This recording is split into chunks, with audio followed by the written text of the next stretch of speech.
Defence के expert हैं, तज्जिया निगार हैं, मोहतरम जनाब ब्रिगेड रिटायर तारिक खलील साहब मेरे साथ हैं। ब्रिगेड साहब, मैं आपको वेलकम करता हूं अपने शो में। ब्रिगेड साहब, आपको पता है कि अमेरिकन की हमेशा पॉलिसी ये रही है, आपको एक दोहरा मयार, डबल स्टैंडर्ड्स, पाकिस्तान के लिए एक पॉलिसी, इंडिया के लिए दूसरी पॉलिसी। आपको पता है, आपकी नज़र से न्यूज़ ज़रूर गुजरी होगी, एक सैंक्शंस जिस तरह इम्पोज किए गए हैं पाकिस्तान के मिसाइल प्रोग्राम के हवाले से, क्या कहेंगे ब्रिगेड साहब? मुझे तो इसमें कोई हैरत नहीं हुई। इसलिए हैरत नहीं हुई कि जिस तरीके से मिडिल ईस्ट में इजराइल का जो डिस्ट्रक्टिव रवैया चल रहा है, पहले उन्होंने गजा को तबाह किया, फिर उसके बाद लेबनान, यमन पे और फिर सीरिया पे आप देखें पिछले एक हफ्ते से मुसलसल वो एयर अटैक्स कर रहे हैं। और नतीजे में बिकॉल इजरायली मीडिया के 75% उनकी जो ऑफेंसिव कैपेबिलिटी थी इसको डिस्ट्रॉय कर दिया। तो पाकिस्तान एक वाहिद मुल्क है जो कि इजराइल के लिए थ्रेट हो सकता है। सही।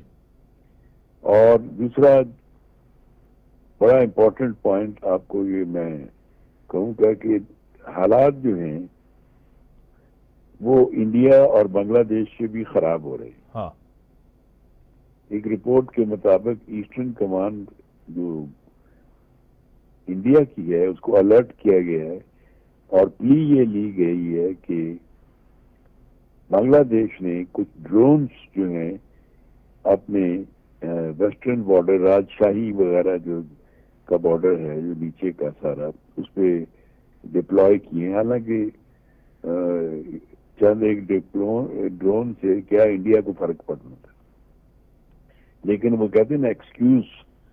तो ये लिंक करें डॉट्स को आप सारे, तो आपको अंदाजा होगा कि the major reason is Israel, मैं ये समझता हूँ।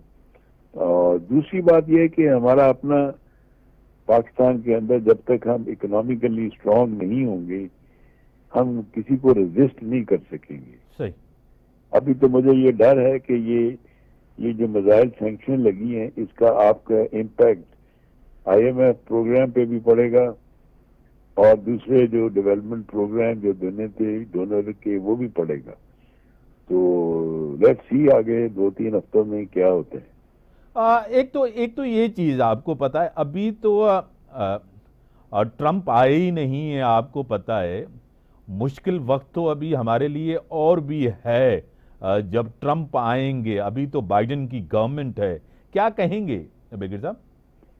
नहीं, मैं एग्री करता हूँ, आगे जाके आपको जरा मुश्किल वक्त आएगा अभी।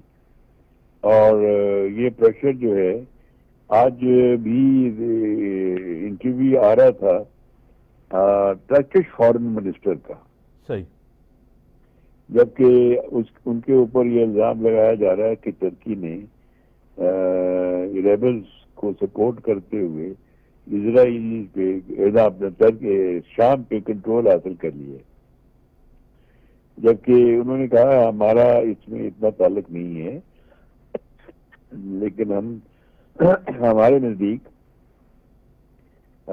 जो PKK है और दूसरे जो रेबल ग्रुप्स हैं वो इम्पोर्टेंट हैं।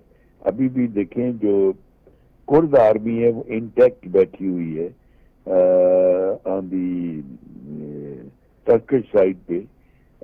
कुर्द जो शाम का जो वो इलाका है जो टर्की के साथ जाके मिलता है। तो इजराइल इज द मेजर, मैं समझता हूँ, reason of these sanctions. Brigade साहब, एक आपको पता है कि बशारुल असद साहब का जो एक आपको पता कोलैप्स हुआ, उसके बाद ये सबसे बड़ी डिफीट जो है आप समझते हैं कि प्यूटन की थी? नहीं नहीं नहीं, वो बात ये नहीं है। देखिए, शाम बशारुल असद को कौन सपोर्ट कर रहा था? रशिया कर रहा था और हिजबुल्लाह कर रहे थे। सही। हिजबुल्लाह पिछले एक महीने से उनकी जो के ऑफेंसिव कैपेबिलिटी थी तकरीबन इजराइली ने उसको नलीफाई कर दिया। और जहां तक रशिया का ताल्लुक है, वो एक मेजर वार यानी यूक्रेन के साथ पिछले 3 साल से इन्वॉल्व है, तो उससे उनकी जो मेजर प्रिंसिपल कंसर्न है वो यूक्रेन है, सीरिया नहीं रहता। और जो डेवलपमेंट मिडिल ईस्ट में चल रही थी तो रशियन इंटरेस्ट कम हो गया, और जिसकी वजह से आप पिछले 1 साल से देखें ना, जिनको ये पाल रहे थे अमेरिकन, जिनको क्या अलकायदा है, ISIS, आप देखें उन्हीं का वो अलकायदा का बंदा है जिसके ऊपर उन्होंने $10 मिलियन का इनाम भी रखा हुआ था। अब वो ही मतलब कंट्रोलिंग गुलामी जो है वो ही controlling the whole thing. Brigadier साहब, आपको पता है रशिया रीपोजिशनिंग कर रहा है स्ट्रेटेजिकली। आपको पता है उसने पूरे जो अपने मिलिट्री एसेट्स हैं फिर वहां से शिफ्ट किए हैं लिबिया की तरफ। लिबिया के अंदर भी आपको पता है वो भी स्टेबल नहीं है, क्या कहेंगे? नहीं, वो आपकी बात ठीक है, उन्होंने रीपोजिशनिंग की है, लेकिन वो उनका मेजर कंसर्न अभी यूक्रेन है। जहां तक मेरा ताल्लुक है, मेरी असेसमेंट है, Ukraine already has been defeated.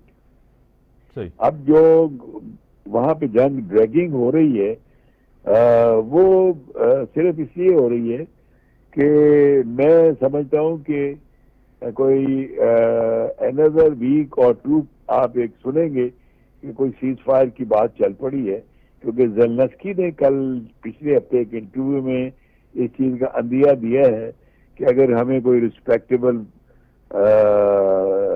Solution मिले तो हम सीज फायर के लिए तैयार हैं। तो things are not good for Israel and for Ukraine. तो मैं समझता हूं कि रशिया का प्रिंसिपल कंसर्न वही है, लेकिन they will continue to interact in Libya, they will continue to interact in Iran, and this should not be taken for granted that they will not do so. They will do so. लेकिन बशर असद का मामला और भी था, क्योंकि he was very unpopular leader. Yes. लेकिन आप एक अनपॉपुलर गवर्नमेंट को कब तक